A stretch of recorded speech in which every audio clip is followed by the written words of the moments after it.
Okay, welcome back to another vid. 2019. Happy New Year. Got my cup of tea. I say my cup of tea. It's not mine, technically. I did buy it, but it's not mine. But I really like it. It's very old-fashioned. With like the 20s, 30s, 40s kind of design of Mickey and Minnie Mouse. And the kind of off-white, sort of beigey blue colours to it. Looks very nice. Well, I think so anyway. So, yes. Happy New Year, 2019, unbelievable. I mean, it sounds so futuristic, doesn't it? I mean, not as much as 2020 is going to sound, that's just, the thought of that's mind-blowing. I was watching something on YouTube the other day, or maybe someone mentioned it on Twitter actually, I can't remember what it was, but they were talking about, or saying, or tweeting, whatever it was it The Running Man and Blade Runner, and maybe there was another one, or maybe I've got them wrong, but there were some movies that they were talking about, and those movies were set in either 2019 or 2020. And basically here we are already, and we've got nothing like that going on in society. Not really. But, you know, it's funny to think, isn't it, that when they thought that that's how now would look, that was back in, like, the early 80s. Well, actually, when was The Running Man? Was that, like, kind of more mid to late 80s, 87, 88? Something like that. But either way, society's not quite panned out that way. Not yet. Certainly not when it comes to, like, The Running Man. Although I've always felt, and I've felt this more and more in more recent years, is that the way reality TV is going, it's just a matter of time before we've got something like that going on. It really is. It's like a gradual move towards it. You know, if you think about it. Well, maybe I'm just exaggerating. But now we've even got things like I'm a Celebrity. Is that what it's called? Because obviously it's not on in America. The one that Harry Redknapp just won, the Jungle one. I think it's I'm a Celebrity, isn't it? And they're eating live insects. I mean, that's just insane. The thought that you can even have that on TV. Why would you do that? I don't get that. I mean, maybe I'm in a minority, but I just find that really weird. Really, really weird. So maybe it's just a matter of time before something like The Running Man is actually happening on TV with, like, inmates and, you know, and they can be set free, you know, if they win the game show or kill other people. Prisoners. Maybe that's going to happen. It sounds obscene, doesn't it? But you never know. Anyway, what a weird start to the vid. But yeah, happy 2019. Whatever you do, make it a good one. You know, be safe, happy, healthy. And I know I'm going to. I know I always talk about, you know, going on a diet. I mean, maybe the days of me actually committing to a diet, maybe that's never going to happen. But in terms of moderation, I mean, I've been saying this for years and years and years. But this is the year that I am going to do it. You know, I've started off pretty well. But I think the key is not to limit yourself. Don't impose severe restrictions, at least for me. For me, that's what works best. And because that way, see, what will happen basically is if I say, right, I'm not having any junk, no crisps, no chocolate, I'll do really, really well, and I will. I'll be eating salads, I'll be drinking loads of water, I'll be doing brilliant fruits, and then maybe like 2 weeks into it, I'll have 1 pack of crisps, and I just fall off the wagon, and then the next day I'm buying a big bag, and then I'm eating chocolates, and then I just think, oh, well, I've ruined it now. And then 6 months later, I'll be like, oh no, I really shouldn't have done that. So I think the new approach that I'm going to have, which is working so far, is I'm going to eat well, I'm going to be sensible, but do you know what? If I fancy a Mars bar, I'm going to have a bloody Mars bar. So what? But I'll know when to stop. That's the thing. And then I might not have another one for a week or 2 or a month or whatever it is. Moderation, I think that's the best way forward. And that is absolutely what I've started to do. I don't think I've had... The only chocolate I've had are some biscuits. And they were left over, like cookies from Christmas. We got like a big tin. My father-in-law and his wife, which isn't my mother-in-law because he married again, but they got me, it's kind of like a stepmother-in-law of sorts, I guess. I don't know what you'd call it. But either way, one of the things they got us was like a tin of cookies. European, apparently. Whereabouts in Europe, I don't know. That's one of the things that in America I found that really annoys me.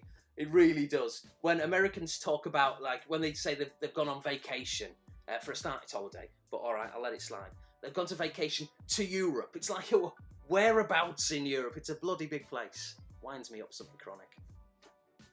But yeah, so I've been having a few cookies, biscuits, whatever. But apart from that, I think I did have some crisps, actually. 1 pack of salt and vinegar crisps. 2 packs of salt and vinegar crisps. Oh, God, it's getting worse. What date is it? yeah, there we are. So we're nearly 2 weeks into the year.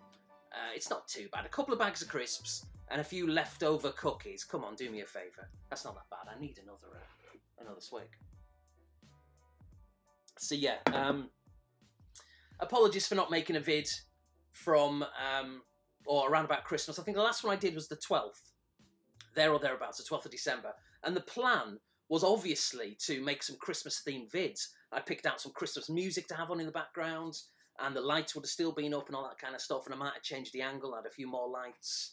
But I didn't do it in the end. It was a combination of, admittedly, laziness, but also just busy, because it's a busy time of the year.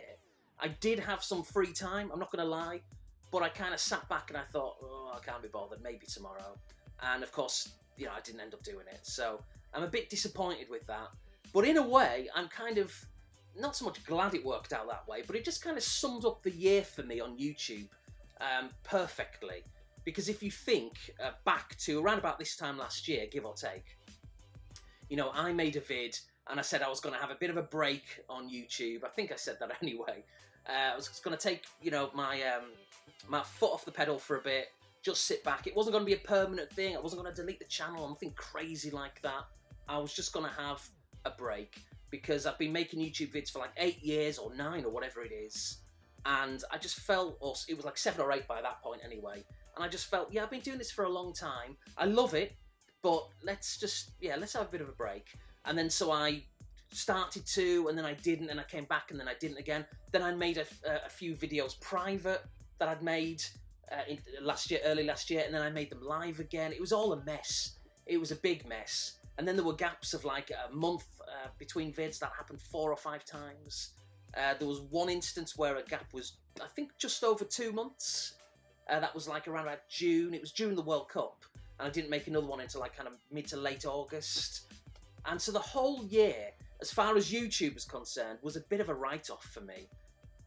It was the first time since I've been making YouTube vids that I really thought, have I kind of hit a bit of a wall? Have I hit that brick wall on YouTube where I just can't really be bothered? And I kind of did. It was pretty obvious. And even more obvious in the sense that every single year, up until last year, I'd made a minimum of 40 vids and a maximum of 50. So 41, 45, 48, whatever it had been a minimum of 40 vids. But last year was approximately like 21, 22. So I'd gone from a minimum of 40 to 21, 22 vids. And it was just, yeah, if that wasn't a sign that, you know, I'd kind of become a little bit bored and disillusioned, then I don't know what is. But do you know what? Sometimes when you take a step away from whatever it may be, you kind of appreciate it more. And I think for me, and I started to come around to this more towards the end of the year, and I think I did talk about it again on a vlog. And for me, what I've started to rid myself of, which is a good thing, is obligation.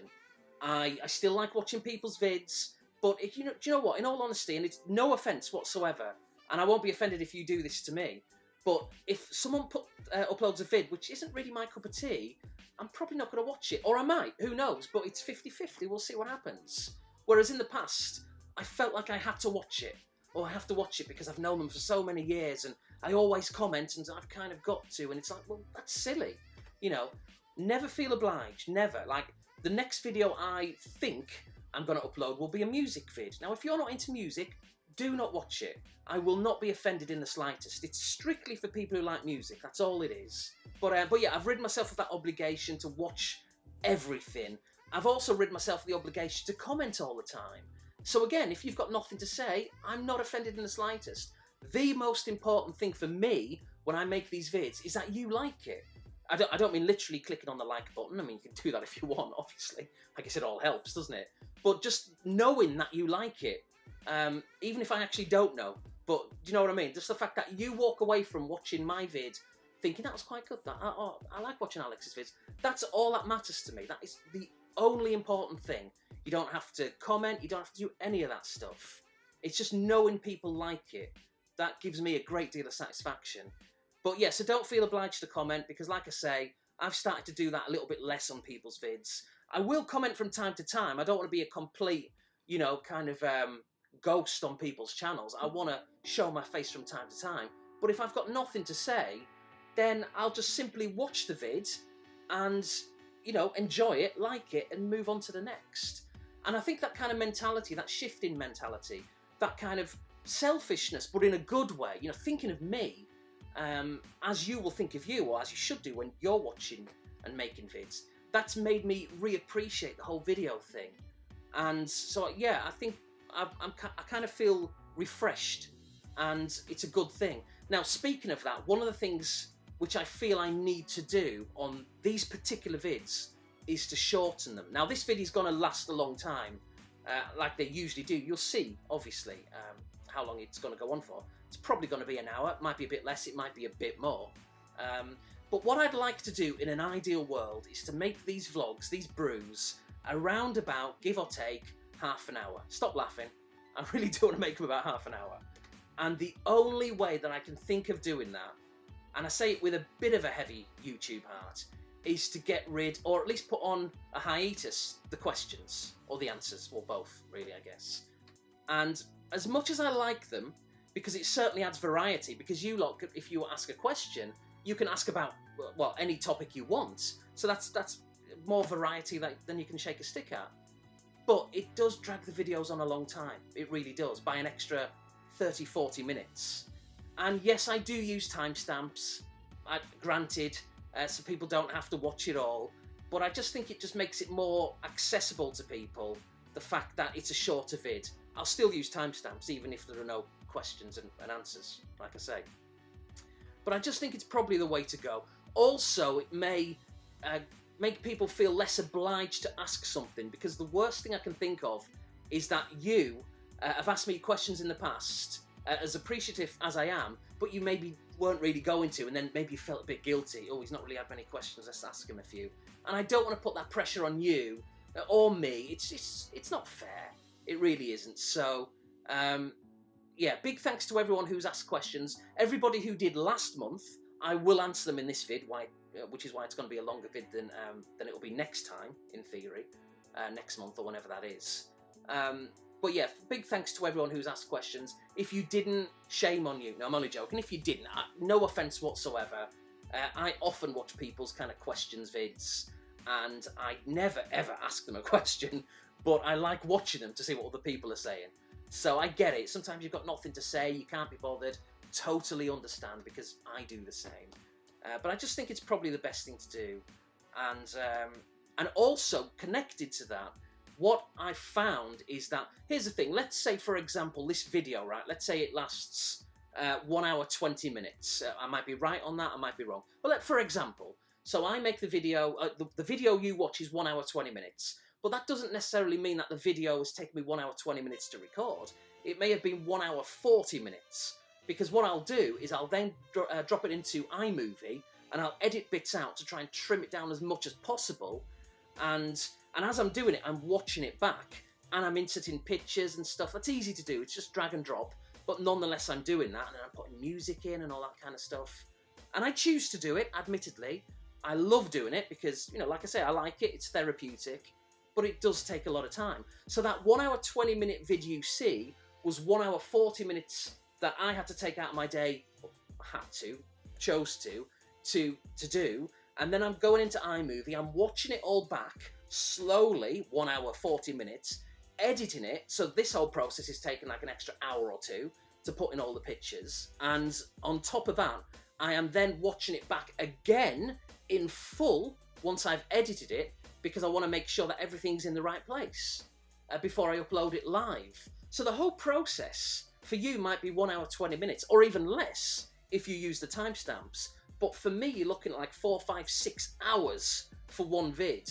And so again, by taking out the questions and the answers, that's going to save me at least half an hour in terms of the vid, and probably 2 hours or more when it comes to editing. So I think it's just a better all-round thing to do. So I think I've milked that subject. Hopefully you agree, or at least you understand as to why I'm doing it. But listen, absolutely, I'm not ruling out bringing them back in the future, but I just think it's probably the best thing to do. You see, YouTube has changed a lot. You know, it's people want to watch something and they want to move on to the next thing now. And don't get me wrong, I love watching long vids. There is a time and there's a place. I mean, even without these questions, my vlogs are still going to be like 30, 40 minutes long, so it's still a long time. But more and more people are watching, moving on to the next, watching, moving on to the next, and so on and so forth. And it's a little bit kind of, I don't know, borderline selfish or unrealistic of me to upload these big long vids all the time, an hour, 20 minutes. In fact, if you go back to around about a year ago, they were just short of 2 hours for a Friday brew. 2-hour brews. I mean, it's taking the piss, it really is. So yeah, let's try it out. It's a bit of a trial period. We'll get rid of the questions and the answers, or not get rid of them, we'll put them on a holiday, a vacation, a hiatus, and we'll see how it works. And listen, by all means, if you really miss them, if you really do, feel free to tell me, because the more people that do, and I can't imagine a lot will, but the more people that do, that screen's gone a little bit dark, that's annoying. But yeah, the more people that do, I might bring it back, we'll see. But I just, you know, fresh start, brand new year, that kind of, that reappreciation, that love of making videos has kind of come back a little bit. And I just think if I can limit the amount of time I spend, big time, by 2 or 3 hours when it comes to the whole editing process, it may encourage me to make more vids. I think that's in theory what I'd like to do. So that's that. Now, yeah, well and truly milk that subject. So very briefly-ish, I want to talk about this because I have picked up, only arrived yesterday, so I've not even tried it. Not even tried it. As soon as this video finishes, I will. I bought, shock horror, the PlayStation Classic. So, yeah, it's the much maligned PlayStation Classic. It's come in for a lot of criticism. By the way, I'm sure you've seen it 1,000 times. But just to give you a size comparison, that's the PlayStation there. Look at that, it's ridiculous. In fact, we grab like a PS1 game, random. Let's use this. This is a brilliant game, Motorhead. Absolutely love this. But yeah, there we are. Look at the size of it. The PlayStation 1 game is basically bigger than the PlayStation Classic. Absolutely insane. No, I'll just stick that there because I can't be bothered to put it back. So, yeah, it's really, really tiny.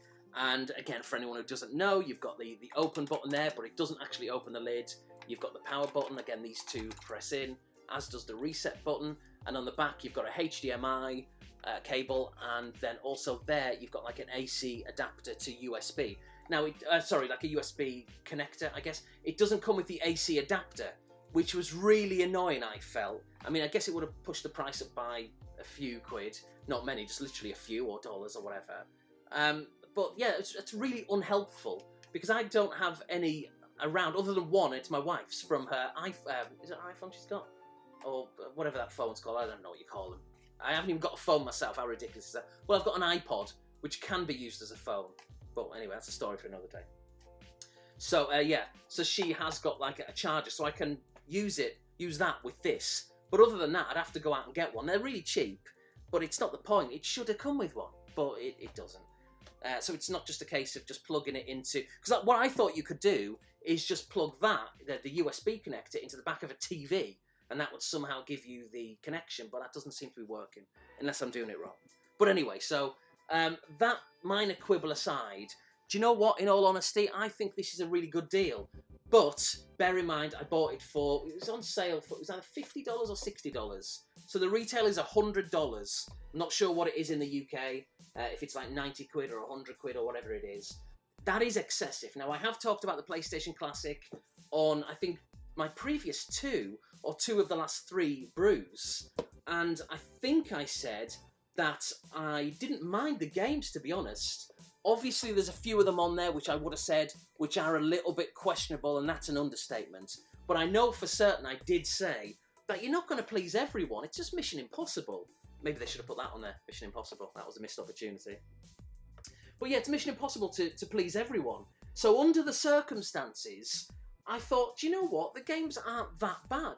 And the major exclusions that they didn't have, the likes of, say, Crash Bandicoot, Wipeout, whatever else, Gran Turismo, the reason why they didn't put them on, as I said on a previous brew, is, I'm guessing anyway, is because, an educated guess, is because of the copyright, the music. Because when songs are on games, they usually, from what I understand, they're given like they signed up for like a 5-year or a 10-year lease, essentially, whatever it is. So once that expires, the companies who made the game have to pay again, or sometimes even more. So why would Sony want to do that and pay a fortune? So it makes sense that they left them out. The Crash Bandicoot, the reason why it wasn't on this, for me, again, is obvious. It's because they just remastered it. So why are they going to put it on here? Again, it was Wipeout as well. So under the circumstances, for me personally, I thought the games, generally speaking, were all right. Yes, there's a few turkeys on there without question. But yeah, I thought it was all right. But I think the big problem was the price, wasn't it, really? $100 for me was quite excessive, and that was really the main stumbling block. But to pick it up for essentially pretty much half price, I'm really pleased to do it. But the main reason why I bought this thing, and it's not going to surprise you to hear this, the main reason I bought it, as I needlessly hold it up again for a prop, is because now you can mod it, and it was always going to happen. And I watched a video the other day, and people have now started to put 150 games or more on there. And that, to me, is very appealing. And all you've got to do, you don't take it apart, you don't do anything fancy. I've yet to try it myself, but it looks very, relatively speaking, simple. To someone like myself who knows bugger all about doing all this, like, modding and stuff. It's just basically download something, put it on a USB drive, flash drive. I think only certain ones work, but either way, and then you plug that into the PlayStation Classic, and all of a sudden you're playing whatever game you've downloaded. And that is mightily, mightily appealing, because there's so many PS1 games, and I've got them physically as well. But there's so many ones that I haven't got, which I really want. And yeah, I could go out on eBay and get them for like $100 or more in some cases. And eventually, I will one day. But I can't afford to go out and drop $1,000 on a load of PS1 games. But what I love the idea of doing is downloading the ROM, putting it on a flash drive, and now playing it on my PlayStation Classic. Yeah, I can't wait to do that. I think that's an amazing thing. So for $50, $60 or 40, 50 quid, you know, I'm hearing it's in the sale in the UK now as well. I think it's just an essential purchase. How can you not like the idea of picking this thing up if you mod it? So it blows my mind, the negativity that is still coming through. I don't get it. I did get it. I understood it to a large degree. Like I say, the price, big stumbling block. Some of the games are very questionable. And this is before you could mod it. Yeah, I understand that. But people who are still slagging it off now, that's bizarre. Don't get it. But each to their own. But yeah, the thing is, by modding it, what I will find, even though I've not done it yet, I know I will find that it is not going to hamper my desire to buy physical games, because I love, as I'm pointing to this, there we go, it's more like it. This bloody mirrored reflection, it's a nightmare. But yeah, these games here, I love buying PlayStation games because it's nostalgic and it's the physical thing as well. I just love all that. So it's not going to stop me doing it, but what it will do is enable me to play a load of games which are just out of my range right now, out of my price range. I just can't afford to do it. So to download it and play it for free until that day comes, years from now, where I can buy it, that's a great thing for me. So I'm really, really pleased with it. So, but yeah, I know it's very divisive. Not everyone's into the PlayStation Classic. But honestly, I urge you, if you've been thinking about it, then now is the time to get it, because it's, what, half price pretty much, and you can mod it. And whatever games you want on there, literally, download it and you can play them. It comes with 2 controllers. They're over there. I can't be bothered to get it. Sorry about that, a bit lazy. But you've probably seen it 1,000 times. And they feel slightly cheaper than the original ones. But essentially, it's the same kind of thing. I think they're the same size as well. So, yeah, and aesthetically, it looks nice as I hold it up once again. You know, the fine detail, it's really kind of, really cute, really. So I'm pleased with it. And I'll be even more pleased with it by the time I've actually modded it. So that's another topic that I've just milked dry. So let's move on to what I've been watching. Oh, right, before I do, let's have a bit of a swig. What I wanted to do was, excuse me. What I wanted to do was to talk about some of the Christmas movies that I've watched. But now that we're pushing mid-January, it's kind of pointless, so I'm not even going to. I'll do that next year or in the future, or later this year, whenever it may be. So instead I'll talk about the one thing that I have watched, which is non-Christmas related, although I think it went out over Christmas in the UK, and that is Bros. And it's called, is it After the Screaming Stops? Let me have a quick look. Yeah, After the Screaming Stops. So yeah, a documentary on Bros, the boy band, pop band from the late 80s. When did they quit? Like 92, 91, 92 time, I think it was, by the time they finally hit the nail on the head. But 1988, 1989, they were massive. Now, when I was a kid back then, obviously, so I was too young to go to all the concerts, But I do remember like the bottle caps, tops, whatever that you put on your shoes. I think I did that once or twice. It's a bit embarrassing, isn't it? But yeah, I loved Bros. Even though I was a kid, I loved it. You know, I Owe You Nothing, When Will I Be Famous, I Quit, all those kind of songs. I just thought they were brilliant. I remember getting their album Push on cassette. So yeah, I was kind of, dare I say, a bit of a Brosette, even though I was young, but they kind of all were, for the most part, the fans back then, weren't they? It was a predominantly teenage girl or pre-teen kind of market, but, you know, some boys liked them. You did as well, if you're old enough. Stop pretending you didn't. So anyway, as a result, I was really interested to check this documentary out. And it's really good. It's a real kind of like fly on the wall in places. Some are calling it almost like slapstick parody, a Spinal Tap, almost like it was intentionally created to be funny and to make them look a little bit silly in parts. But I don't think it was. I don't think it was. I just think it was very genuine. You've got to remember they're two brothers, Matt and Luke Goss, and they're going to argue with each other. They're siblings. They're twins. What do you expect? And, all right, maybe Matt isn't the sharpest tool in the box, but he seems, to me, he comes across as a very genuine guy, very nice, very likeable. Also, not just from watching that documentary, but from watching a lot of Bros interviews over the last sort of couple of years. Because, like I say, I like them, so nostalgically, I've always kind of listened to their stuff. And, you know, Matt's got a brilliant voice doing his Vegas stuff, like kind of swing music and very wartime and all that kind of jazz. It's really, really good. Maybe that's a topic for another day. But Matt, to me, he comes across as someone who's very kind of vulnerable, very harks back for the past. He's a very nostalgic person, so we can kind of relate in that sense, like a lot of you can as well. And I say that because I've watched a lot of interviews where he talks about his love and appreciation for his old house, the house he grew up in, and he said every now and again he likes to go back and just drive by and think what it was like. And I'm kind of the same. You know, I think of my old house, one particular house that I used to live in from the age of like kind of 9 or 10 whenever we first moved down here to Bournemouth, up until I was like kind of 16 and a bit. And it's very kind of formative years that mean so much to you. You do such a lot of growing up in those years. And so that particular house, I love it. And it's the same with Matt Goss. He's talking about it, that he kind of wants to go back in a way. It's quite sad in a sense. So very vulnerable. Yeah, and it seems like he thought like the fame would kind of last forever, and it just doesn't. And the title, After the Screaming Stops, is taken from Terry Wogan. They were on a TV show, Terry Wogan, if you remember that. It's a shame, isn't it? Terry Wogan passed away a couple of years ago, whenever it was. But yeah, and they were interviewed on there during the height of their fame. And Terry Wogan posed the question to them. He said, well, what are you going to do after the screaming stops? In other words, obviously, once the fame goes away, what's life going to be like for you? So that's where they've taken that title from, which is a really nice touch. And so I really liked it. I thought it was a really good documentary.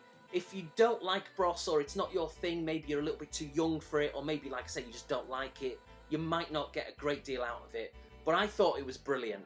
Now, I did watch it on YouTube, and as a result, they cut out a lot of the music for copyright reasons. So it was quite annoying in places, because maybe 25% of the movie I didn't get to hear because of the music being taken out. But it is out on Blu-ray, so I will be buying it. My only dilemma is that I think it's a PAL release only, and that could be a problem playing a PAL Blu-ray in America. And I'm not, even as nostalgic as I am buying back all this PAL stuff, I am not buying a bloody PAL Blu-ray player just to watch Bros after the screaming stops. But maybe there's ways around it. I'll figure it out, I'm sure. So yeah, I really liked it. I thought it was really good. And one of the funny things that happened after that is I put a tweet out. I've done this a few times in my vlogs. It's just, I guess I'll do it in the future as well. It's kind of showing off in a way, but none of you will care. But it's personal to me, so I'll put it on. And I know it's just a throwaway comment. I completely understand that.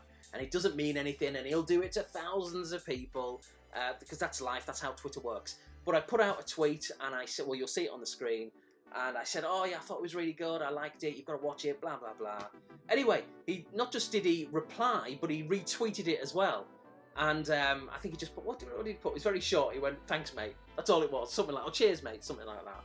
But I kind of geeked out on that. I was like, that's Matt Goss. Matt Goss has seen one of my tweets, And he's replied to it, and he's liked it, and then all these other people started liking it. Oh, it's brilliant. Just something as simple as that, even at my age, grand old age of 40, unbelievably. That just made me, it made me feel really good. It's just Matt Goss, but it's nostalgia, it's memories, it's connected to my past. And you'll know what it's like if you use Twitter. If some of your favourite like celebrities or musicians or sports stars or whoever it is, if they like or retweet, comment your stuff, it gives you that really nice sense of, it's like a feel-good factor, isn't it? Even though it means really nothing to them, it does to you. And that's one of the great things about Twitter. I know Pete's Nestastic, you asked one of those questions, didn't you, Pete? Like a couple of months ago, or the month before, whenever it was, of do you think it will scare celebrities away? All this like negativity. And it's a risk, isn't it? It's a risk that if celebs stop using Twitter, we as fans, we can't have that interaction. That'll be a real shame, it really will. So, yeah, I'm pleased with that. Matt Goss kind of interacting with me on that level. And there's a load of others. It's adding to my little list now of famous people. I'm loving it. It's a little bit kind of sort of big-headed, isn't it, to do it?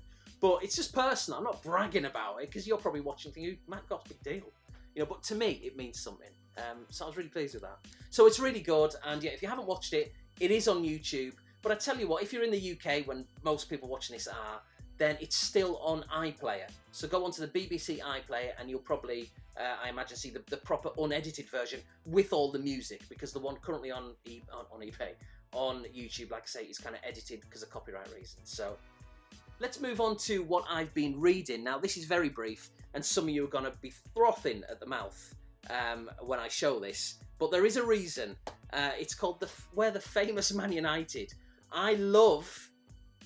I love Man United. I love books from the 80s and 90s. It's just all nostalgia. So when I saw this was available, I added it to my wish list on Amazon, and my wife got it for me as like a little bit of a stocking filler. And I love all the nostalgic stuff. So on the front there, you've got Gary Bailey, Ron Atkinson, Brian Robson, Frank Stapleton, Arnold Muren, and Clayton Blackmore. So it basically covers all the 80s, from the early 80s right up until the late 80s there with Clayton Blackmore. And it's just all these players and managers are being interviewed, and it's just anecdotes of when football was just from a different time. You can do things then that you just simply couldn't do now. Players wouldn't dream of doing. Times have changed, and which is a shame in many factors, in many ways, but also kind of a relief in others. Depends how you want to look at it. We can all become very kind of blinkered with rose-tinted glasses and think everything was always great in the past. Some things were good, but not everything, you know. But nostalgia does that to you, doesn't it? But I love reading all these old anecdotes and stuff. So I've not finished the book. I've started it, and it's really good. And it's by Andy Mitten, who's not that much older than me, like 3, 4, 5 years older than me. So that's nice as well. Like, his kind of memories are somewhat kind of mine as well. So, albeit coming from, like, you know, the United perspective. But yeah, I'm really enjoying it. Now, I thought this was a new book. I thought it was like it's sort of 2018, but it's not. It came out in, what was it, 2007 or something? Maybe even less than that. Let's have a look. 2006. But I guess this was maybe like kind of a reprint, or maybe a reprint for the American market, maybe. I'm not sure. But either way, just because it's been out a while, it doesn't mean to say that you can't have fun with it. And yeah, I am. It's good. I'm enjoying it. Anything football related like that is old football related from the 80s and the 90s is right up my street. I absolutely love it. So that is that. Now let's move on to what I've been playing. So this is really weird. I'll start with this system. So I've been playing a system which I thought that I just finished with. And I thought I'd finished with this years ago. I've had this system. It's a PAL system that I've got, but I didn't buy a PAL system over here. I think I might have brought it with me, or my mum might have sent it over like 10 years ago. I can't remember. So just simply because I've got the system, and because I've got a fair few games for it already, I've been buying PAL games for it. But I'm not that obsessed. I could easily buy the American version of this, but it would just be a hassle. And because I've got the system and I can play it on the TV, what's the point, you know? So I'm kind of, for now at least, sticking with PAL. Anyway, that system which I'm talking about, which I am flabbergasted that I've started to play again, is the PlayStation 2. And 2 games that I've been playing, just very briefly. Number 1 is Total Overdose, with the very bland, yet kind of strangely nice and regimented spines. yeah, Total Overdose, which is actually really good. It's kind of like an open world game, and you're dealing with like the Mexican kind of drug cartel, the underworld, and all that kind of stuff. And it's very over the top. It's very violent, explosions everywhere. Yeah, very, very much kind of exaggerated and over the top, as I say. But it's not too bad. But I put it on, when was it? Maybe 3-4 days ago for the first time in about, God, 3, 4, 5 years, maybe more. And I was expecting it to be rubbish. I don't even know why I put it on. The PlayStation 2 is just something I never play. It's not set up. I think maybe I just stumbled upon it in the back of one of these drawers when I was looking for something. I was like, oh, let's just put it on for a laugh. And I was expecting this to be absolutely dreadful. And so I was almost grinning as I was putting it on, thinking, oh God, this is going to be rubbish, bloody hell. And then I started it and I was like, this is all right. I didn't mind it. Now, the playability was a little bit clunky, something which I have found playing other PlayStation games. It doesn't quite feel right. But the graphics are okay, to be honest. And yeah, I've been really enjoying it. So Total Overdose is one of the games I've been playing. And then the other one, and even more briefly than that game, is this one, Star Wars Battlefront 2. So again, there's the bland yet regimented and strangely appealing, aesthetically appealing spine. Another one that I've been playing and liking, Boxed and Complete. Not done that for a few years. So yeah, this, again, graphically it's okay. The thing is that I found, and it might just be the settings, it might be the TV that I'm using, because it's not a proper PAL TV, it's a multi-region TV, which gives a PAL signal. But what I found, like I say, unless it's the settings, I found that the colours are a little bit washy. I think it might just be a PlayStation 2 thing than anything else. So at times it can be a little bit, you look at it and you're like, oh, bloody hell, that's a little bit off-putting. But really, that aside, it's quite good. It's strangely enjoyable going back to the PlayStation 2. Playability-wise, I think they're decent. I'm having fun with them. The only major thing, like I said, it does feel a little bit clunky in places. More so, for me, bizarrely, than the PlayStation 1. There it is, keep pointing to that. There we go. Yeah, I don't know why that is. So, but yeah, I've been looking on eBay. Oh, here it begins. PS2 full collection. Joking, obviously. But yeah, I've been looking on eBay for a few kind of prices. I did the classic, like I'm sure a lot of you do. I went onto YouTube and I typed in Hidden Gems, PS2. You know, classics, underrated games, must own, best ofs, top 10s, all that kind of stuff. I'm just trying to get a gauge as to what people think. Although it's obviously comes down to just personal opinion at the end of the day. And then if something on that vid looked interesting to me, I'd have a quick look on eBay just to check the prices to kind of see what we're dealing with here. And some of them are really cheap, and most of them really are, to be fair. But some of them are quite pricey, and it made me think, bloody hell. So, yeah, we'll see. We'll see what happens with the PlayStation 2. But I've got to be honest, if we just go back a few days, if you'd have told me, like New Year's Eve, New Year's Day, 2019, you're going to get back into the PS2, I'd have laughed. I'd have laughed in your face, laughed my head off. I absolutely would have. I just couldn't have seen that happening. But remarkably, it has. I've kind of got back into it. It might just be a funny phase. I might look back in years to come on a YouTube vid or something and be like, God, do you remember in like early 2019 when I was back into the PS1? You know, what was I thinking? What a maniac. But yeah, so it might just be a little brief kind of flirtation period, but it might not be. It might be like kind of a permanent thing for the next 50 odd years. Stranger things have happened. So yeah, really liking the PS2, and it's really taken me by surprise. Now, the other two games I've been playing are also on the PlayStation, the PS1. I know a lot of people don't like calling it the PS1, but whatever. You know, it is what it is. So the first game I've been playing, actually, let's switch it around. Let's show this one first, because this is a recent purchase, and I'm really liking it. It was quite expensive, but I paid about 20-25 quid less than the usual rate, and that game is Castlevania Chronicles. So from what I understand, and I've actually brought up a little window here. Right, okay, just to help me out, because I never would have remembered this. So, yeah, basically on this version of Castlevania Chronicles, you get two versions of the game. And the original game, and I'm going to have to look on here, is for the Sharp X6 8000 series. Never even bloody heard of it, of that computer or console or whatever it was. Never heard of it. Or if I had, it obviously made such a small impression that I'd forgotten about it. So that version, which apparently is meant to be really good, is the one which is on this. But you also get a rearranged version, which is kind of a specific PlayStation version of that game. So basically on the menu screen there's two versions. You can play that sharp version or the rearranged version. And the rearranged version has got better graphics because it's, you know, for the PS1, whereas the original one looked kind of like more like NES related, to be honest. It came out like the early-ish 90s, 93 I think it was.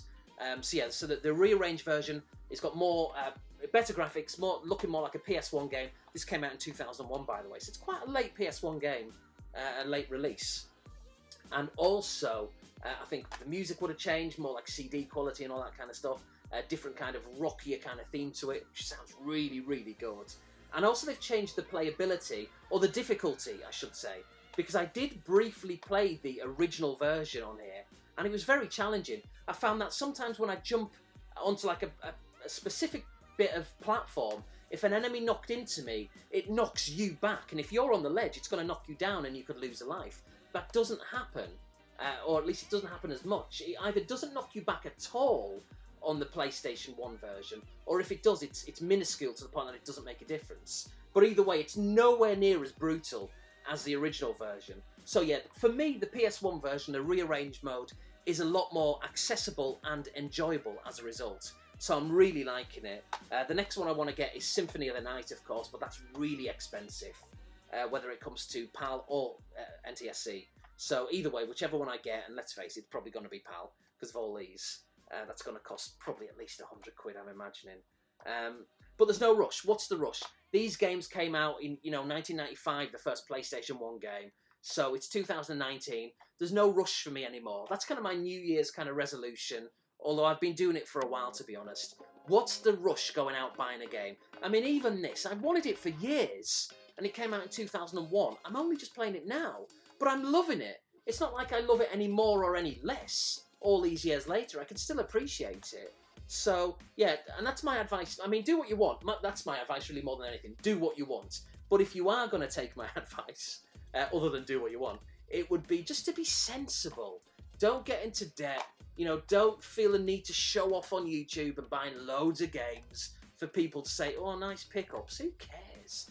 Just do what you want to do, what you can afford, and take your time. Just enjoy them. There's no rush.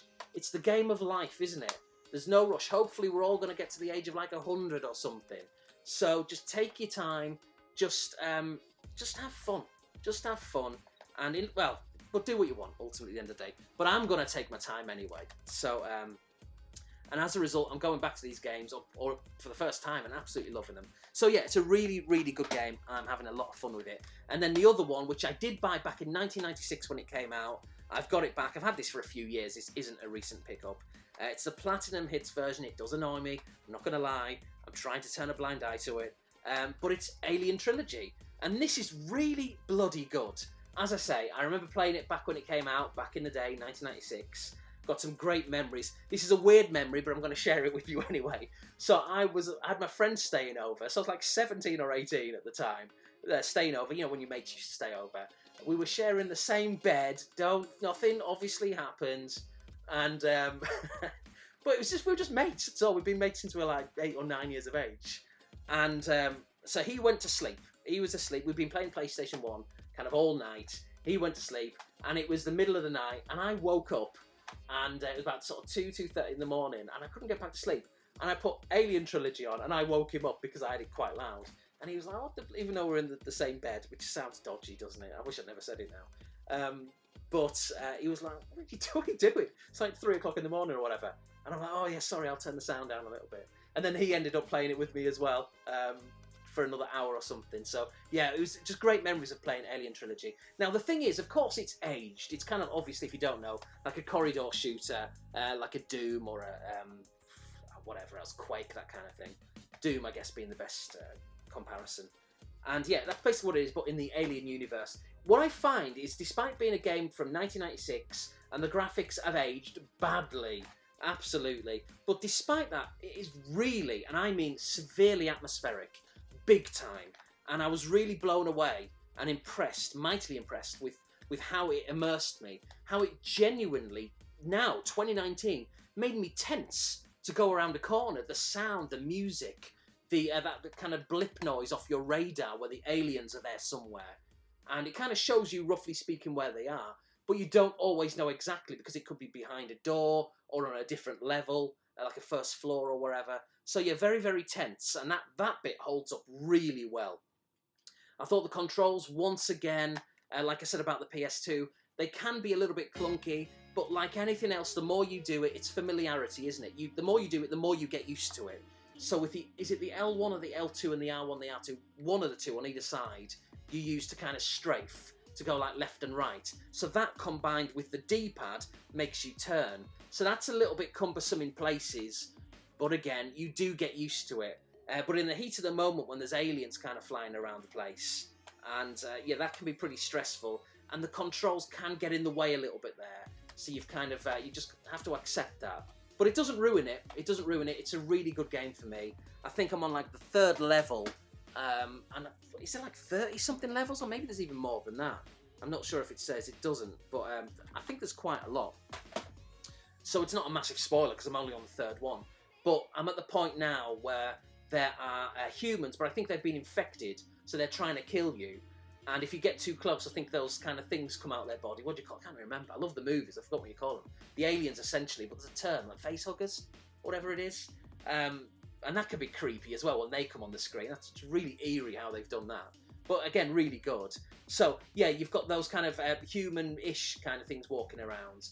And one of the mistakes I've made, because I haven't finished the level yet, and I think I know where I've been going wrong, because I picked up the shotgun, and I've been using the shotgun on the humans, even though they're infected. What I think you should be doing, or I should be doing, or you if you play the game, is use your pistol on those and then save the shotgun for the aliens. Because if you try and kill an alien with a pistol, it's going to take about 50 bullets, and it's just a nightmare. So yeah, maybe I've got that the wrong way around. So when I go back to Alien Trilogy and load up my save, I will definitely do that. Use the shotguns on the aliens, because it gets rid of them in like 3, 4, 5 shots. Like I say, a pistol takes about 15. It's just ridiculous. So I'm loving the PlayStation 1. I'm loving the PlayStation 2. Yeah, it's just incredible. Really having a lot of fun. But I didn't think that would happen, especially with the PS2. If you just said that to me just a few weeks ago, I'd have laughed about it. And I'm loving the fact that there's no DLC. There's no loading other than the actual games of like updates and patches and all that kind of stuff. I'm just really liking it. Of course, the big trade-off is the playability is a little bit all over the shop, and the graphics for the most part are very average. But you can soon turn a blind eye to that. You really can. I can anyway. So yeah, if you've been on the fence, PS1, PS2, maybe get back into it. Not many people in the community are buying PS2 games, so maybe I will start a trend here. Apologies in advance if it happens. So that is that. And then last but not least, before I move on to the questions, I told you this was going to be a long vid. This is why I think the questions need to go, at least on a hiatus, because it's going to drag them out for a long, long time. The last thing is, yeah, what I've been listening to. And it's Culture Club, or Boy George and Culture Club, for reasons which I'll go into in my music vid, maybe next week, we'll see. So yeah, this is unbelievably Culture Club's 6th album. For a band that have been going for such a long time. I mean, they did break up for a long time, like a hiatus, or just a breakup, really. But 6 albums, that's not very many at all. But this is brilliant. This is really, really good. If you like your kind of reggae, your disco, soul, pop, of course. It's a mixture of everything. It sounds like Culture Club in the past, but also Culture Club in 2019 as a modern band. And, you know, this is the thing. Because a lot of old bands are kind of, they've got that stigma, haven't they? Have been around for a long time, or so maybe people don't want to listen to them anymore. They've had their day. If this album wasn't Culture Club and it was a new artist and you listen to this album, you'd think it was brilliant. But because it's Culture Club, I mean, I don't know how they're perceived by people. Maybe everyone loves them. I mean, I do. But, you know, I just get a feeling that because they're an old band, a lot of youngsters especially might not listen to this. But if it was a new artist, they'll be all over it. So yeah, it's a really, really, really good album. Their 6th album. Some brilliant songs on there. God and Love is the opening track, which is really good. Bad Blood is good. Kind of got very sort of disco vibes. Let me see. Runaway Train. Resting Bitch Face. Oil and Water's really good. More Than Silence is a very strong song. As Is Life, which I think is their first single off the album. Which has got a really good video as well. So I'll go into more detail on this in my music vid. But yeah, I just thought I'd put that on there because I like to include these little segments of what I'm listening to. I would go on a little bit more in this vid, but as I say, this vid itself is going on for a long time, so I'll just keep it short. But at least it gives you an idea as to what I'm currently listening to. So I'm going to have a swig of tea. Okay, so moving on to the questions, and the first one, and this is a bit embarrassing, and you'll quickly figure out why. It's from Clay Graphic 1. Well, kind of. And Clay says, my wife Hannah has a question for you. I'm sure there are many, but what game do you have strong or fond memories of receiving or playing at Christmas time? Basically, a game that is synonymous with Christmas for you. Cheers, Alex, and Merry Christmas. Oh, God. How embarrassing. Sorry, Hannah and Clay. Merry Christmas. A little bit too late. If it's any consolation, I know this sounds a little bit weird, but when I read the question, when you wrote it, which would have been at Christmas, I did say Merry Christmas to you. Whether you heard it or not, I'm not sure. Because, you know, across the Atlantic, it might not have made it to you, or it might have done. I don't know. The vibes may have reached you. But yeah, embarrassing in the sense that I was going to quite clearly make a bit of a Christmas special, and I didn't get around to doing it. So, yeah, I was thinking of saving this for next Christmas, or the one after, but that would be taking the piss, wouldn't it? So I thought I'd answer the question now. But it's a really hard question to answer, to be honest, Hannah, because I've got Christmas or gaming-related presents at Christmas for quite a few years. Nothing really recently, not as such. But for example, like 1987, I think it was 87 or 86, I got my Amstrad CPC 6128. Christmas 1990, I got my Amstrad GX4000. 1991, I got my Atari ST. 92, I got my SNES. And 93, I got my Mega Drive. And in 95, I got my PlayStation, my PS1. But it's funny because I remember feeling really paranoid asking and then getting the PlayStation because I was 17. And I felt I was a man. Well, of course, legally I wasn't. I was still a minor. But you know what it's like when you're 17. You think you know everything. You think you're an adult. You think you're a grown man. Of course, I look back now and I knew nothing.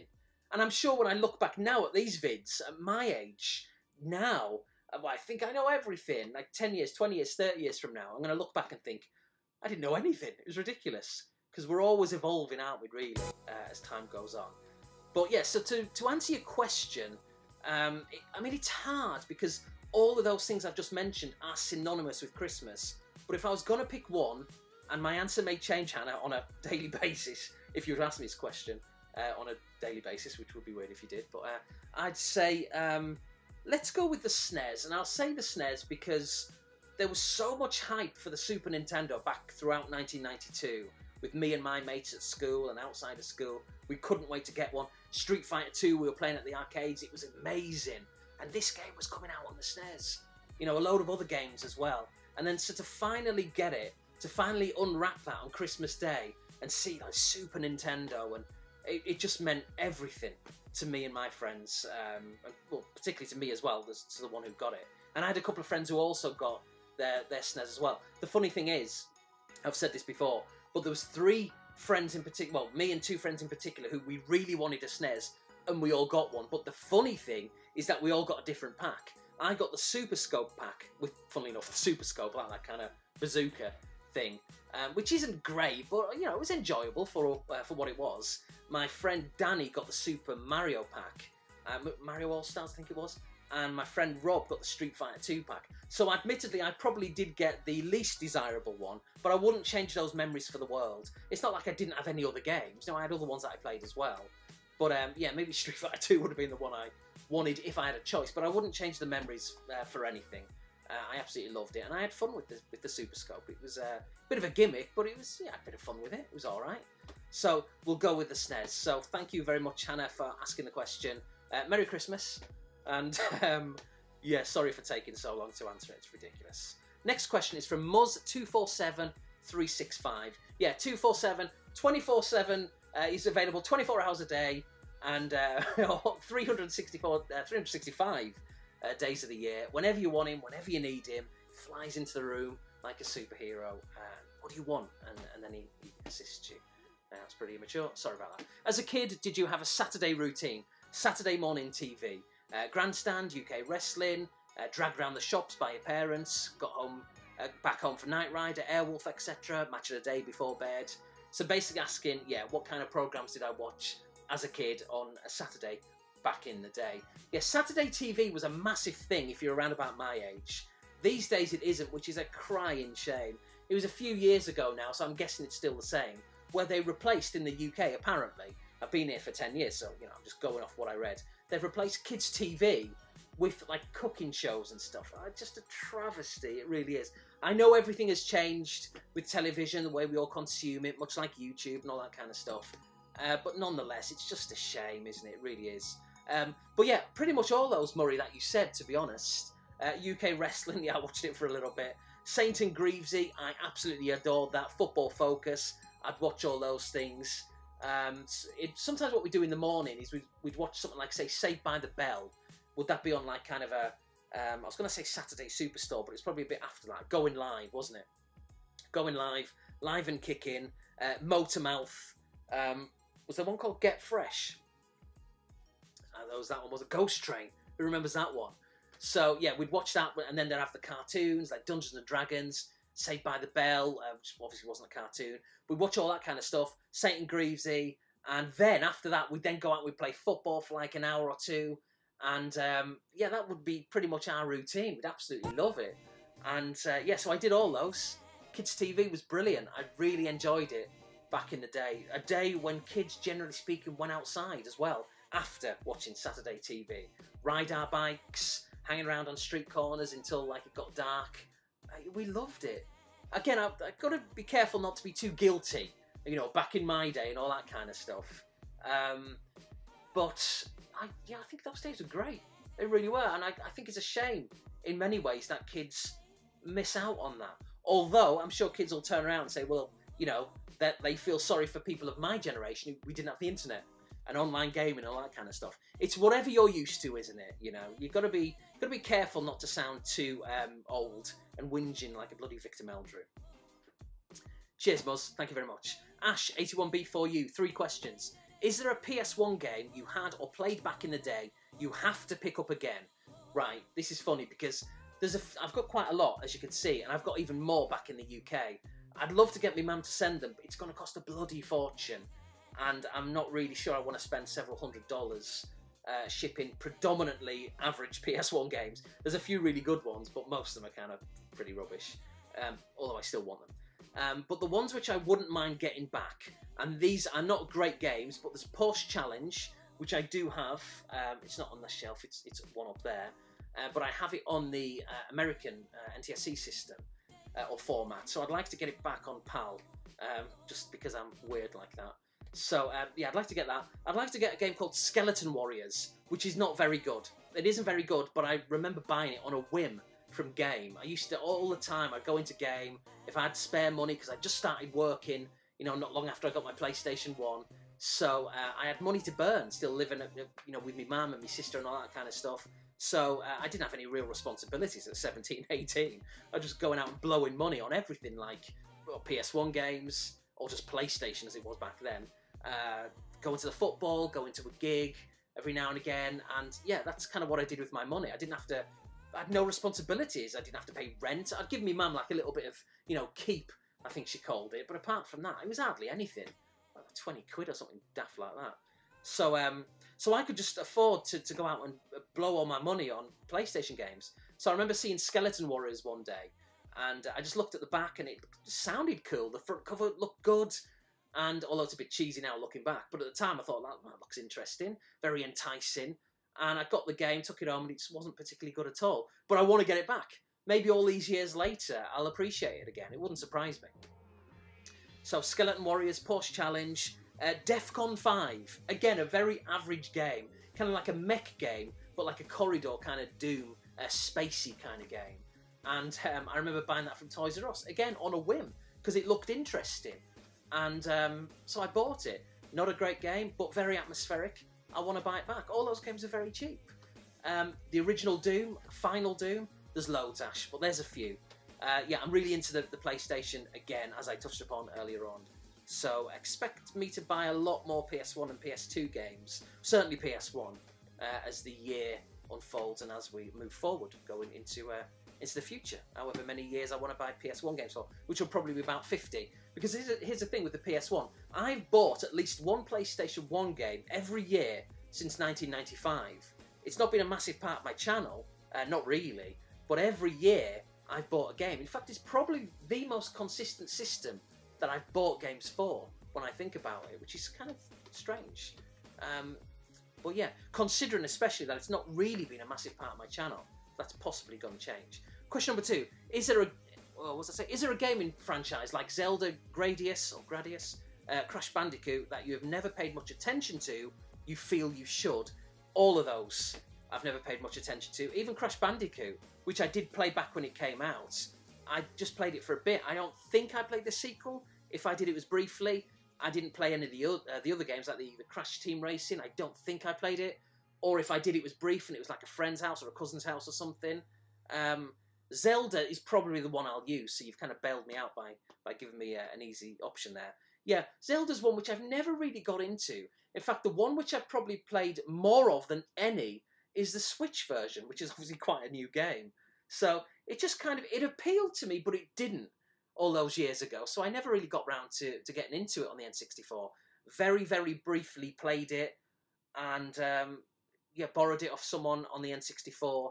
I told that strange anecdote before where, I'll say it again, where, so there's a guy at work called Barry, and he really wanted me to play this game, Zelda. I can't remember if it was Ocarina of Time or the other one. What was the other one called? Was it just The Legend of Zelda on the Majora's Mask on the N64? I can't remember which one, but he wanted me to play one of these because I said I hadn't, and he was shocked. And he was like, how can you not have played this? It's ridiculous. So we brought it into work one day, and he said, take it, borrow it, have it for as long as you want, but play it. You'll love it. It's crazy that you've not done it. And Barry was a few years older than me, so this was back in like, what, late 90s? So I was in my very late teens, I imagine. I might have just turned 20 at the time. There or thereabouts. And he was probably sort of early to mid-20s. And he was a bit of a player, Barry. He loved himself. He was the kind of person who only went out clubbing with friends who were good-looking. If they were not good-looking, he told me this, if they were not good-looking, he refused to go out with them. And I remember being quite kind of complimented in a way, because one night he was like, you want to come out? You know, we're all going out. And I was like, oh, he obviously... But then I thought, well, does he fancy me? In a weird way. So I was like, hang on a minute, do I want to go out? I don't want to go out. He wasn't. He was very much kind of a ladies' man, or he felt he was. But I remember feeling like really kind of cool. I was part of the club, you know. So we went out a few times. He loved himself. It was ridiculous. But what was I saying? Yeah, so basically, so Barry lent me this game, and then one night, and I'd hardly played it. I'd probably had it for about a week, and I'd put it on for like 5 minutes. I just couldn't be bothered. Anyway, one night he called me randomly, and probably for the first time. I don't think he'd called before that. Or maybe he had, because he had my number. Anyway, and he was like, oh, how you doing, Alex? I'm like, yeah. And he's whispering. And I'm like, why are you whispering? He says, I'm just making this call really quick. He says, I'm in a hotel. I was like, okay. All right, what are you doing there? He says, I've just got back from a night out or whatever he was doing. He says, I've just pulled this girl. She's in the bathroom right now. So they're in the middle of doing whatever they're doing. And he's decided to call me while she's gone to the bathroom to ask if I've played Zelda. And I remember him specifically. It's a bit embarrassing, but he said it. Like I said, I told this anecdote a couple of years ago. He says, oh, you'd love it. He says, you should see her. She's amazing. She's in the bathroom now. She's got massive jugs. You'd love her. It's unbelievable. Like, it was so embarrassing. I was like, why are you calling me saying this? Why are you calling me in the middle of doing that with a random girl that you've just met like an hour ago in a club? And what made you think to call me to ask if I've played Zelda? It was really peculiar. And he was like, anyway, Alex, gotta go. She's coming out. See you later. I was like, see ya. Weirdest telephone call I've ever had. So whenever I think of Zelda on the N64 specifically, I think of receiving that call from Barry, who was in the middle of having sex with a girl that he'd met half an hour ago in a club. Absolutely bizarre. Really peculiar. But we move on. So we'll say Zelda, Ash. Question number 3. Got a few thoughts on the Premier League so far this season? Anything you didn't expect? I didn't expect Liverpool to be top. Although, mini wobble, isn't it, right now? They lost to your lot, didn't they? Wolves, the other day in the Cup. I mean, Jurgen Klopp resting too many players. That's what happens. And you get punished. Although City rested a few players, not too many, and beat Burton 9-0. I mean, that was, oh, God almighty. I was watching that game. I was actually angry City didn't score the 10th, which is really disrespectful, I appreciate. But I was annoyed that the 10th didn't come. It's like, why get 9 if you're not going to get 10? I'd rather have bailed out on 8. But, you know, 9-0 is pretty good. You can't complain about that, can you? So, yeah, Liverpool are doing really well in the league. Obviously, again, it's funny how it all comes kind of full circle. They lost to City, didn't they, in the last game? So, is it 4 points the gap? Something like that. So, Liverpool have still got the incentive. They're still in pole position, and they're out of the cup, so they can focus on the league, as the cliche goes. But, yeah, so that's the one thing I didn't expect. Apart from that, it's pretty much going as I expected. United, I'm not surprised with United. I thought they'd struggle, but of course now Mourinho's gone and Solskjaer's coming, and worryingly for the rest of the league, they're starting to do well, aren't they? So they could sneak fourth. They could. I didn't think that would happen. I don't think anyone did. If you go back just a month, so they're really sneaking up on the coattails of who's in fourth right now? Is it Chelsea, who are having a bit of a wobble? But apart from that, Ash, it's going pretty much like I thought. But come the end of the season, I think City will win it, but Liverpool are going to be there or thereabouts. But we'll see. Thank you. 5 questions, and they're all pretty quick. From James Keir 83. Thank you, James. You've got a night in to yourself. What food is question number 1. This is all off the top of my head, so as to what I'm in the mood for right now. So right now, I'm in the mood for... let's just do some fish and chips.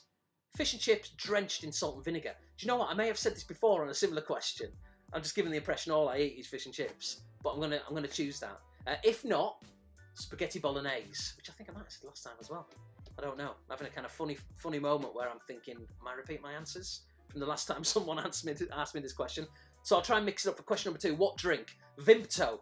I've not had Vimto for a long time. It's Ribena, isn't it, basically? So I'll do that. Has anyone ever had hot Vimto or Ribena? So literally, just like you would with a cup of tea. Speaking of, I need a swig. So you'll basically just boil the kettle, put a little bit of Ribena at the bottom, maybe like a quarter of it, and then just put the hot water in. Especially good, obviously, at winter. I used to do that all the time. I can't think of anyone else who's done it. I might have invented that. Hot Ribena. You can have that one. Try it out at Christmas. Or if it's still cold now, give it a try. Let me know if it poisons you. It's not going to poison you. You'll love it. So we'll go with, yeah, Vimto or Ribena. What TV or film? Oh, let's see. Well, the one film which is out, has it just come out or is it just about to? Which I really want to watch, which isn't going to be everyone's cup of tea, and I might even have the title wrong. But it's that Fantastic Beasts 2, and there's like an extra sub-line, isn't there, which I forgot what you call it. But I want to watch it.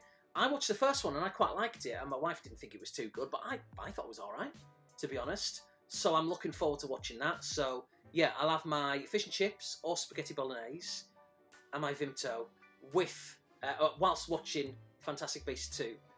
Question number 4, any gaming? Well, I guess by the time I've watched that movie, yeah, I'll do some gaming. I'm going to finish, well, I'm not going to finish Alien Trilogy because it's bloody hard, but I'm going to go back to that. And then question 5, anything else? Bit random, James? Anything else? I mean, I don't know, mate. You tell me. What did you have in mind? If it's up to me, which I guess it is because you've asked me, yeah, how about winding the evening down by winning the lottery? A few million would do. I'm not a greedy man. Just a few million would do very nice. So thank you very much, James. Much appreciated. 2 questions left. One from Old School Variety Face. Thank you, mate, for this question. I still find it mind-blowing. Haven't been back in a decade to the UK. Do you ever think you'll move back to the UK? Is part of the question. And then what's your missus' opinion of our country? And also, are you an American citizen or just on a visa? If not, would you consider citizenship? So yeah, point number 1, mate. Yeah, I've not been back in a decade. It's finding the time, it's the money, but it is pretty mind-blowing, isn't it? It's unacceptable, and I apologise to Queen and Country and to everyone who's watching. One day it will happen, I'm sure, but well, not I'm sure, it will. But it's just, time flies, mate. It really does. I was going to say you'd be surprised, but you know, you live life as well. You know what it's like. You know, the days turn into weeks, the weeks turn into months, and the months turn into years, and before you know it, you just live your life, and it's hard to find the time, even for something as simple as taking a week or 2 off to go on holiday to the UK. You know, we've been around different parts of America, but yeah, it'll happen eventually. Do you ever think you'll move back?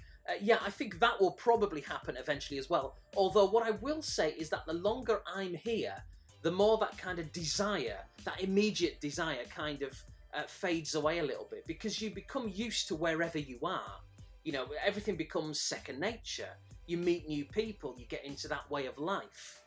So it becomes a little bit less likely, but maybe long term, I still like the idea of it. So maybe eventually, but probably not for a long time. In terms of my wife's opinion of the country, yeah, I mean, she loves it. She's pretty much an Anglophile, really. She's the most British American you're ever going to meet. My father-in-law's dad came from Birmingham, so my wife's granddad. So they're British on that side. The other side, you know, was American for quite a few, but still British connections. And the thing is with my wife's granddad, he came over to America when he was 30. So it's not like he was a child. So he still had his accent and all that kind of stuff. So my wife grew up with him speaking in his British accent over the years. So there's that. And then on my mother-in-law's side, I think it's my mother-in-law's grandparents both came from Yorkshire. So again, there's British connections. So as a result, they were kind of, my wife and all her sisters, they were all kind of raised in quite, in an American way, if I can speak right, but also with hints of Britishness that my father-in-law and mother-in-law had been passed down as well. So yeah, kind of very, very Britishized, if that's even a phrase. Regarding the American citizenship, or just on a visa, I'm not a citizen, I'm on a green card, which lasts, when does it expire? In like 2022 or 2023? Basically, when that expires, or as it's about to, I can extend it if I want, and I guess I will. Why wouldn't I? Specifically regarding citizenship, I'm not a citizen simply because I haven't seen the point of doing it, quite frankly. The only things that I can think of, without having looked into it in depth, the only two things that it would allow me to do is to vote at elections, which I can't do being a green card holder. And if I was to commit like a minor felony, or a major one, which won't be happening obviously, but if I did that as a citizen, I would have more rights than if I wasn't. I'd probably just be straight deported. Oh, what a shame, I'd be deported back to the UK. That's not a punishment, that's a good thing, isn't it? So, so there's that. But apart from that, I don't really see what the point is. I'd have to look into it, mate. I haven't in the past, not really. Maybe I will, maybe I won't. For now, and for the last 10 years, it's made zero difference to anything, to nothing. I can do anything in this country as much as a citizen, other than vote. Apart from that, it's not beneficial to be a citizen whatsoever. So, thank you very much. And then last but not least, we've got 5 questions from Pete Snestastic. Thank you, Pete. After playing a lot of PS3 recently, where do you stand on PS3 versus 360 now? It's funny you say that, Pete. I need another sweet, bloody hell. Talking too long. Again, the video is long. Yeah, funny you say that, because I've kind of gone back to the 360 a little bit. I've been playing that a lot. Maybe I'll talk about that more and what games I've been playing in my next brew, or in my upcoming kind of what am I currently playing vid. I'll have to think of some kind of catchy title, because that's a rubbish one. So the reason why I ultimately prefer the 360, nearly said the PS3, why I think I prefer the 360 is it comes down to the installs and the updates, and that green bar that goes along on the 360 is done within 10 seconds. You name the game and you're playing it straight away, and I love that. It's so annoying to sometimes put a PlayStation 3 game in there and have to wait 30, 40, 50 minutes or more for the installs and patches. It's unacceptable, it really is. Some are really quick and some don't need any at all, but some of them just take the biscuit. It's just not right. So the 360 doesn't have that problem, and I really, really like that. And so that's what I've been reappreciating recently, having gone back to the 360. So yeah, that's where I stand now, Pete. So 360. Ask me again in the future, might change my mind. 2. Any thoughts on May's Brexit deal? Oh God. Well, again, this is showing the age of the question, because this is when when Theresa May presented that deal. There's a lot of hoo-ha about it. In my opinion, it's not a perfect deal, but I think under the circumstances, I think it's the right thing to do, because it pleases everybody. And that's the only kind of thing it has going for it, in the sense that there's enough in there to appease some Remainers and for some Leavers. It's kind of a halfway house. It's compromise. It's not ideal, but I think it's probably the best deal that's going to happen under the circumstances, to where you can please everybody within reason. But trying to appease and please everybody ends up not really pleasing anyone. So I'm not really sure. There was a lot of rumours of when that deal was first announced that nobody was going to sign it. Everybody hated it. Twitter, of course, went into meltdown. And but then, if you go back a week or two, there was the rumours, oh, actually it might go through. You know, the threats of a no deal at all may be enough to force it through. And then now it's kind of touch and go again. A few people again are starting to come out saying, oh, it's got no chance. I think it does have a chance of going through, but we'll just have to wait and see. In terms of what I think, like I said, I thought it was a good deal in the sense that it's kind of pleasing both people, but there's still a lot of problems with it. The whole Brexit thing's a nightmare. It's a nightmare. What's the solution? People will say, have a second referendum. The problem with that is that there was a first one. And what do you do in the future? Do you rerun an election if someone didn't like the result? It's going to set a dangerous precedent. It's really complicated. I don't think anyone's got the answers. My kind of solution for it is ultimately kind of what Theresa May is trying to do. And it's getting a deal which somehow, and that's the key, that's the crux, isn't it? Somehow pleases everybody. Because it was a small majority, but it was a majority nonetheless. So you've got to have a situation where everyone's pleased. It's just such a complicated issue. There's no real right or wrong answer. It's very divisive. And I don't know, Pete. It's chaos, isn't it? It's dominating the news 24 hours a day. Yeah, it just needs to be done. Just something needs to be done where it has to be somehow done in the sense that everyone's happy. But that's the hard part, isn't it? So what can you do? Question number 3. Have you picked up an original Xbox? No, I haven't, Pete. But I'll tell you what, I've been looking. The thing is, though, with the Xbox, you can play a lot of... Sorry, with the 360, you can play a lot of the old Xbox games on there. So I may do that. We'll see. I do like the look of the Crystal Xbox. I used to have one in around about 2003, 4, 5, whenever it was. And I loved it. But I don't know. I'm not in a rush to get one. I don't even think I want one, to be honest. But I like the look of it. Never say never. But yeah, I've been checking out a lot of original Xbox games because I've gone back to the PS2. So that kind of era is interesting me. But as I say, the one thing which we'll have to see, which may stop me picking up an Xbox is the fact that you can play most of them on the 360. But time will tell. Question number 4. Have you noticed any differences between American and Brits' engagement with politics? I'm not sure. Maybe in the workplace they're a little bit less inclined to talk about things like that. Maybe less inclined to talk.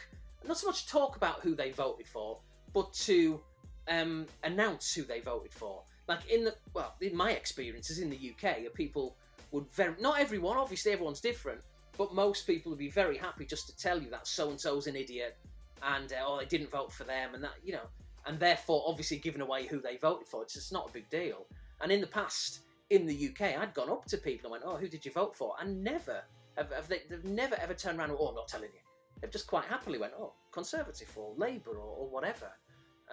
In the States, I think most people are a little bit more reserved. They'll hide behind who they voted for because maybe they don't want to be judged. Maybe society's a bit different like that in America. A little bit more politically, a lot more politically correct in the States. I guess you're treading on eggshells a little bit. Although with that said, that's the impression that is given.